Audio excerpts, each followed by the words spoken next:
Congress party के वरिष्ठ नेता,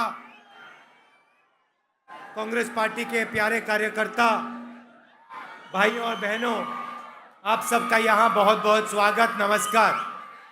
వేదికపై ఉన్న కాంగ్రెస్ పార్టీ సీనియర్ నాయకులు అదే విధంగా ఇక్కడ విచ్చేసిన జడ్చర్ల ప్రజానికానికి అందరికీ సుస్వాగతం, ధన్యవాదాలు।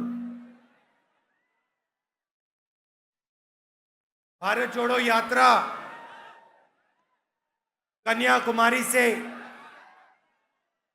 कश्मीर, ये जो यात्रा चल रही है, ये हमने हिंसा और नफरत जो बीजेपी फैला रही है उसके खिलाफ यात्रा शुरू की है। ఈ భారత్ జోడో యాత్ర ఏదైతే కన్యాకుమారికి వెళ్ళి కాశ్మీర్ వరకు కొనసాగుతుందో, ఈ బీజేపీ పార్టీ మన మధ్యలో ద్విద్వేషాన్ని, కోపాన్ని ప్రేమగా మలచడానికి ప్రారంభించిన ఒక యాత్ర। बीजेपी एक भाई को दूसरे भाई से लड़ाकर देश को कमजोर कर रही है। బీజేపీ పార్టీ అన్నతమ్ముల మధ్యలో కొట్లాట పెట్టి మన దేశాన్ని ఇది బలహీనపరిచే ఒక ప్రయత్నం చేస్తుంది। और नोटबंदी और जीएसटी जैसे पॉलिसी लागू कर कर गरीब लोग, किसान, मजदूर और छोटे व्यापारियों को चोट मार रही है। నోట్ల రద్దు, జిఎస్టీ తీసుకొని వచ్చి ఏదైతే చిన్నకారు వ్యాపారులు ఉన్నారో వాళ్ళ వెన్నెముక ఇచ్చేసే ఒక పరిస్థితి ఈ బీజేపీ పార్టీ తీసుకొని వచ్చింది। और जो बीजेपी दिल्ली में कर रही है वो टीआरएस तेलंगाना में कर रही है। ఏదైతే బీజేపీ పార్టీ అటు ఢిల్లీలో చేస్తుందో తెలంగాణ రాష్ట్రంలో టీఆర్ఎస్ పార్టీ అదే చేస్తుంది। ये दोनों मिले हुए हैं, एक साथ काम करते हैं। వీళ్ళిద్దరు ఒకటే, ఇద్దరు కలిసే ఉన్నారు, ఇద్దరు కలిసి పనిచేస్తున్నారు।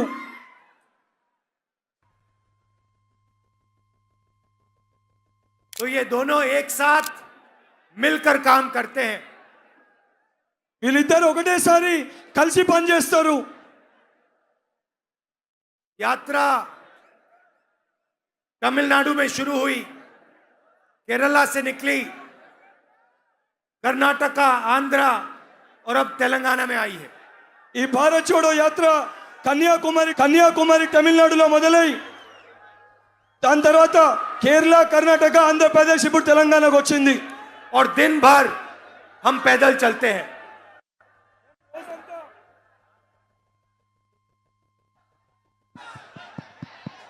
మేము రోజంతా ఈ యొక్క పాదయాత్రలో నడక రూపంలో పోతా ఉంటాం। 6-7 घंटे चलते हैं और तेलंगाना की जनता की आवाज सुनते हैं। మేము 6-7 గంటలు నడిచి తెలంగాణ ప్రజల యొక్క గొంతుని, వాళ్ళ సమస్యల్ని వింటాము। किसानों से बात करते हैं, मजदूरों से बात करते हैं, माताएं बहनों से बात करते हैं, छोटे दुकानदारों से मिलते हैं। రైతులతోటి మాట్లాడతాము, చిన్న చిన్న వ్యాపారులతోటి మాట్లాడతాము, యువకులతోటి మాట్లాడతాము, విద్యార్థులతోటి మాట్లాడతాము, కొట్టువారితో కూడా మాట్లాడడం జరుగుతుంది। और तेलंगाना में जमीन पे जो हो रहा है वो सुनने को मिलता है। తెలంగాణలో వాస్తవ పరిస్థితులు ఏం జరుగుతాయో అవి వినిపిస్తారు, ఆ ప్రజలు వాళ్ళ సమస్యలు మాకు తెలియజేస్తారు। 6-7 घंटे आपकी बात सुनने के बाद हम 15 मिनट अपनी बात रखते हैं आपके लिए। 6-7 గంటలు మీ యొక్క సమస్యలు విన్న తర్వాత ఒక 15 నిమిషాలు మేము దానిపైన మాట్లాడతాము।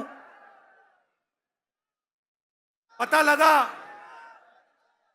कि तेलंगाना में जो किसान है वो कितना भी दम लगा ले, कितनी भी मेहनत कर ले, उसका खेत उसे आमदनी नहीं दे पाता। తెలంగాణలో మాకు తెలిసింది, ఒక రైతు ఎంత కష్టపడ్డా, ఎంత వ్యవసాయం చేసి, ఎంత పంట పండించినా ఆయన పండించిన పంటకు గిట్టుబాటు ధర లభిస్తలేదు। एक तरफ नरेंद्र मोदी ने किसानों के खिलाफ काले कानून बनाए, ఒకవైపు నరేంద్ర మోడీ కిసాన్లకు వ్యతిరేకంగా నల్ల చట్టాలు తీసుకొని వచ్చిండు, और दूसरी तरफ तेलंगाना में आपके चीफ मिनिस्टर किसानों की जमीन, आदिवासियों की जमीन, दलितों की जमीन छीनने में लगे हुए हैं। మరొక వైపు మన రాష్ట్ర ముఖ్యమంత్రి దళితుల భూమి, గిరిజనుల భూమి గుంజుకునే పనిలో పడ్డాడు। और जब नरेंद्र मोदी जी काले किसान के कानून लोकसभा में पास कर रहे थे तो उनको पूरा समर्थन टीआरएस दे रही थी। ఎప్పుడైతే ఈ నల్ల చట్టాలని లోక్సభలో నరేంద్ర మోడీ గారు ప్రవేశపెట్టిరో దానికి మన రాష్ట్ర ముఖ్యమంత్రి పూర్తి స్థాయిలో మద్దతు పలికిండు. कुछ दिन पहले हम बुनकरों से मिले, जो हैंडलूम का काम करते हैं. ఏదైతే కొన్ని రోజుల క్రితము మేము చేనేత కార్మికులతోటి కలిసినాము. पूरी दुनिया में आपका हैंडीक्राफ्ट मशहूर है. మొత్తం యావత్ భారతదేశంలో మన చేనేత వస్త్రాలు చాలా గొప్పవి. लाखों लोगों को नुकसान हुआ क्योंकि नरेंद्र मोदी जी ने जीएसटी लागू कर दी. లక్ష మంది మన చేనేత లక్షలాది చేనేత కార్మికులకి నష్టం జరిగింది. అయితే జిఎస్టీ 18% जीएसटी लागू की है 12% జిఎస్టీ వాళ్ళ పైన పెట్టడం జరిగింది. और बुनकरों की मदद टीआरएस सरकार ने नहीं की. వాళ్ళ కోసం ఎటువంటి సహాయము ఈ యొక్క టిఆర్ఎస్ పార్టీ చేయలేదు. तो हम तेलंगाना के बुनकरों को आश्वासन देना चाहते हैं कि जैसे ही हमारी सरकार आएगी, ये जो आपको जीएसटी का पैसा देना पड़ रहा है, इसके लिए हम आपको कॉम्पनसेशन दे देंगे. మేము మాటిస్తున్నాము, రేపు పొద్దున తెలంగాణలో ఆ చేనేత కార్మికులకి రేపు పొద్దున ఈ యొక్క జిఎస్టీ పైన కంపెన్సేషన్ మేము ఇస్తాము. कोई मुश्किल काम नहीं है. ఇది పెద్ద కష్టమైన విషయం ఏమి కాదు. हमने आंकड़े देखे, आंकड़े समझे और आसानी से हम ये काम कर सकते हैं. ఈ అన్ని లెక్కలు మేము చూసినాము. దీన్ని చాలా ఈజీగా చాలా సులువుగా చేయొచ్చు. आज मैं एक स्टूडेंट से मिला. ఇవాళ నేను విద్యార్థులతోటి కలిసినాను. मैकेनिकल इंजीनियरिंग की उसने, మెకానికల్ ఇంజనీరింగ్ చేసిండా యువకుడు. सालों पढ़ाई की చాలా ఏళ్ళు చదువుకుండు. और जो उसको सरकार ने कॉम्पनसेशन देना था, फी का रिइंबर्समेंट देना था, सरकार ने नहीं दिया. ఆ పిల్లగానికి ఏదైతే ఫీజు రియంబర్స్మెంట్ రావన్నో ఈ ప్రభుత్వం ఆ పిల్లగానికి ఫీజు రియంబర్స్మెంట్ ఇవ్వలేదు. और उसका जो सपना था मैकेनिकल इंजीनियरिंग करने का, वो सपना टूट गया, खत्म हो गया. ఆ పిల్లగాని కళ ఏదైతే ఉండేనో మెకానికల్ ఇంజనీర్ కావాలని ఆయన కళ మొత్తం కూడా విరిగిపోయింది. ఆ కళ సాకారం కాలేదు. आज वो मैकेनिकल इंजीनियरिंग नहीं कर पा रहा है, आज वो डिलीवरी का काम करता है.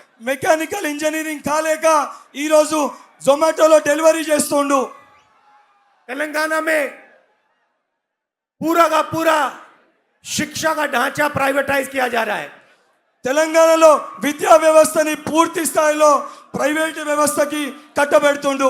कॉलेजेस, स्कूल्स, यूनिवर्सिटीज सब के सब प्राइवेट हाथों में दिए जा रहे हैं. కాలేజెస్, స్కూల్ ఏవైతే మన విద్యాలయాలు మొత్తం కూడా పూర్తి స్థాయిలో ప్రైవేట్ వాళ్ళ చేతిలో పెట్టడం और జరుగుతుంది. सबसे ज्यादा नुकसान गरीब जनता को होता है, किसानों के बच्चों को होता है, मजदूरों के बेटियों को होता है.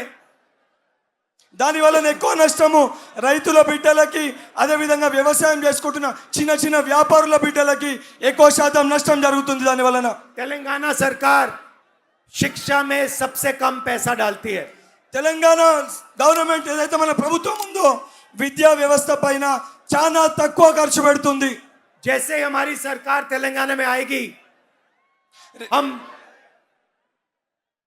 जो शिक्षा में पैसा जाना चाहिए, बजट का जितना पैसा जाना चाहिए, उतना हम आपके शिक्षा में कॉलेजेस, यूनिवर्सिटीज बनाने में डाल देंगे, ट्रेनिंग में डाल देंगे. రేపు పొద్దున తెలంగాణలో మా ప్రభుత్వం వచ్చిన తర్వాత ఏదైతే విద్యా వ్యవస్థకి కావాల్సిన ఎక్కువ డబ్బుని మేము కేటాయించి ఏవైతే విశ్వవిద్యాలయాలు కానివ్వండి లేకపోతే విద్యా వ్యవస్థకి సంబంధించిన పూర్తి స్థాయిలో డబ్బులు మేము और కేటాయిస్తాం. इससे लाखों युवा अपना सपना पूरा कर पाएंगे. దీనివల్ల లక్షలాది మంది మన యువత యొక్క కళలు సాకారం అవుతాయి. यात्रा में आपने हमारा पूरा समर्थन किया. ఈ యాత్రలో పూర్తి స్థాయిలో మీరు మాకు మద్దతు పలికిర్రు. जहां भी हम गए, हमारा स्वागत हजारों लाखों लोगों ने किया. ఎక్కడ మేము పోయినా మీరు మాకు లక్షలాది వేలాది మంది మీరు మాకు స్వాగతం పలికిర్రు. आपने अपना प्यार, अपनी शक्ति इस यात्रा को दी. మీలో ఉన్న మీ ప్రేమని మీ బలాన్ని ఈ యాత్రకి మీరు మాకు ఇచ్చిర్రు. और हिंदुस्तान में बीजेपी जो हिंसा और नफरत फैला रही है, उसके खिलाफ आप सब खड़े हुए. ఏదైతే బీజేపీ పార్టీ మన భారతదేశంలో విధ్వంసాలకు కానీ మన మధ్యలో కొట్లాడబెట్టే ప్రయత్నం చేస్తుందో దానికి మీరు వ్యతిరేకంగా నిల్చుర్రు. नदी जैसी ये यात्रा चल रही है. ఈ యాత్ర నడుస్తుంటే ఒక నది లెక్క ప్రవహమై పారుతుంది. इसमें कोई नफरत और हिंसा नहीं है. ఇందులో ఏ ద్వేషాలు కానీ కొట్లాటలు కానీ లేవు. कोई व्यक्ति गिरता है, धक्का लगता है, गिरता है, सब लोग उसको उठाते हैं, मदद करते हैं। ఎవరన్నా ఒక వ్యక్తి ఈ యొక్క యాత్రలో కింద పడిపోతే అందరూ కలిసి ఆ వ్యక్తిని లేపి మళ్ళీ వాళ్ళతో పాటు కలిసి తీసుకొని వెళ్తారు. कोई ये नहीं पूछता कौन से धर्म के हो, कौन सी भाषा बोलते हो, कौन सी जात के हो, एकदम मदद कर देते हैं। కింద పడ్డప్పుడు ఆ వ్యక్తిని నీ కులమేందో నీ మతమేందో అని ఎవరు అడిగారు, లేపి పైకి కలిసి తీసుకొని పోతారు. यही यही सच्चा हिंदुस्तान है। ఇదే నిజమైన భారతదేశము. यही आपका इतिहास है। ఇదే మన చరిత్ర.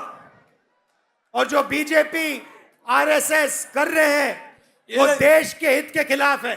ఏదైతే బీజేపీ ఆర్ఎస్ఎస్ చేస్తుందో అది మన దేశ చరిత్రకి వ్యతిరేకంగా చేస్తుంది. मगर आपको ये सवाल पूछना है वो आपको बांटने का काम क्यों करते हैं? నేను మీకు ఈ ప్రశ్న అడుగుతున్నా, వాళ్ళు మనని విడగొట్టే ప్రయత్నం ఎందుకు చేస్తారు? आपका जो पैसा है वो आप तक नहीं पहुंचता। మన డబ్బు మన దాకా చేరుతలేదు. हिंदुस्तान में 3-4 सबसे बड़े उद्योगपतियों को नरेंद्र मोदी जी पूरा पैसा, पूरा फायदा पहुंचाते हैं। భారతదేశంలో ఉన్న 3-4 పెద్ద వ్యాపారులకి పూర్తి స్థాయి డబ్బు వాళ్ళకి చేరవేస్తుండు. पब्लिक सेक्टर को प्राइवेटाइज करते हैं, बेच देते हैं। ప్రభుత్వ వ్యవస్థని ప్రైవేటీకరణ చేసి అమ్మేస్తుండ్రు. नोटबंदी, जीएसटी जैसी पॉलिसी लागू करके जो छोटे व्यापारी हैं, स्मॉल और मीडियम साइज बिजनेस वाले हैं, उनको खत्म कर दिया। జిఎస్టీ నోట్ బండి తీసుకొని వచ్చి చిన్న చిన్న వ్యాపారులు ఎవరైతే ఉన్నారో వాళ్ళ మొత్తం దుకాణం మూసేసుకునే ఒక పరిస్థితి తీసుకొని వచ్చారు. और आज हिंदुस्तान में 45 साल से सबसे ज्यादा बेरोजगारी है, तेलंगाना में और हिंदुस्तान में। యావత్ భారతదేశంలో ఏదైతే 25 సంవత్సరాలు ఇప్పుడు అన్నిటికంటే ఎక్కువ నిరుద్యోగులు ఉన్నారు. मगर दुनिया के सबसे अमीर लोग भी हिंदुस्तान में हैं। భారతదేశంలో అత్యధిక ధనవంతులు కూడా ఇప్పుడే ఉన్నారు. ये कोई भी सपना देख सकते हैं, पूरा कर सकते हैं। వీళ్ళు ఏదన్నా కల కనొచ్చు, ఆ కల పూర్తి చేసుకోవచ్చు. जो भी ये करना चाहते हैं इनको मिल जाता है। వాళ్ళు ఏది చేయాలనుకున్నా వాళ్ళకి అది దొరికిపోతుంది. पूरा समर्थन यहाँ आपके चीफ मिनिस्टर, उधर नरेंद्र मोदी जी दे देते हैं। వీళ్ళకి పూర్తి స్థాయి మద్దతు రాష్ట్ర ముఖ్యమంత్రి కేంద్రంలో ఉన్న నరేంద్ర మోడీ గారు ये అందజేస్తారు. राजनीतिक पार्टियां नहीं है, ये बिजनेसेस हैं। ఇవి రాజకీయ పార్టీలు కాదు, ఇది వ్యాపార పార్టీలు వాళ్ళవి. इनको गरीबों से कुछ लेना देना नहीं है। इनको गरीबों से, किसानों से, मजदूरों से कुछ लेना देना नहीं है। ఏదైతే గరీబోలు కానీ పేదవాళ్ళు కానివ్వండి లేకపోతే రైతులతో వీళ్ళకి ఏది ఉండదు. इधर टीआरएस के चीफ मिनिस्टर ने जमीन का पोर्टल बना रखा है। ఈడ మన రాష్ట్ర టిఆర్ఎస్ ముఖ్యమంత్రి ఏదైతే మన భూమిలకు సంబంధించి ఒక పోర్టల్ వ్యవస్థని స్థాపించిండు. वो हर रात देखते हैं कितनी जमीन कहां बेची गई, ఆ ప్రతిరోజు రాత్రి చూస్తాడు ఎక్కడ ఎంత భూమి అమ్మిండ్రని చెప్పని, कितनी कहां खरीदी गई। ఎక్కడ ఎంత కొన్నారని చెప్పని. उनको हर रात दिखता है उन्होंने कितनी जमीन हड़पी, कहां उनके हाथ जमीन आई। వాళ్ళు ప్రతిరోజు రాత్రి తెలుస్తుంది ఎక్కడ వాళ్ళు భూములు కొనుక్కుర్రో, ఎక్కడ వాళ్ళ భూములు ఉన్నాయో. और 24 घंटे इरिगेशन प्रोजेक्ट्स में वो पैसा बनाने का काम करते हैं। 24 గంటలు ఇరిగేషన్ ప్రాజెక్టులు అని చెప్పి పూర్తి స్థాయి పైసలలో పెట్టి పైసలు వేస్ట్ చేస్తారు. ये है आपके चीफ मिनिस्टर का काम। ఇది మన రాష్ట్ర ముఖ్యమంత్రి యొక్క పనితీరు. कांग्रेस पार्टी यहाँ आएगी तो शिक्षा और स्वास्थ्य में सरकार का पैसा जाएगा। కాంగ్రెస్ పార్టీ రేపు పొద్దున అధికారంలోకి వచ్చినాక విద్యా వైద్యంలోనే పూర్తి స్థాయి పైసలు పెట్టడం జరుగుతుంది. और जो धरनी पोर्टल में ये बेईमानी कर रहे हैं इसे ठीक किया जाएगा।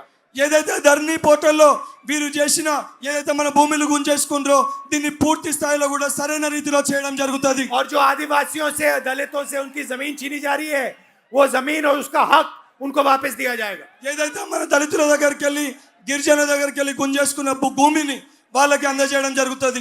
आपने अपनी इस यात्रा को इतनी मदद की, इतना प्यार दिया, अपनी शक्ति दी, इसके लिए मैं आपको दिल से धन्यवाद करना चाहता हूं। ఏదైతే ఈ యాత్రకి మీరు పూర్తి స్థాయిలో మీ ప్రేమ మీ బలాన్ని పూర్తి స్థాయి మీ మద్దతు ఇచ్చిండ్రో నేను మీ అందరికీ కూడా ధన్యవాదాలు తెలియజేస్తున్నాను. नमस्कार, जय हिंद।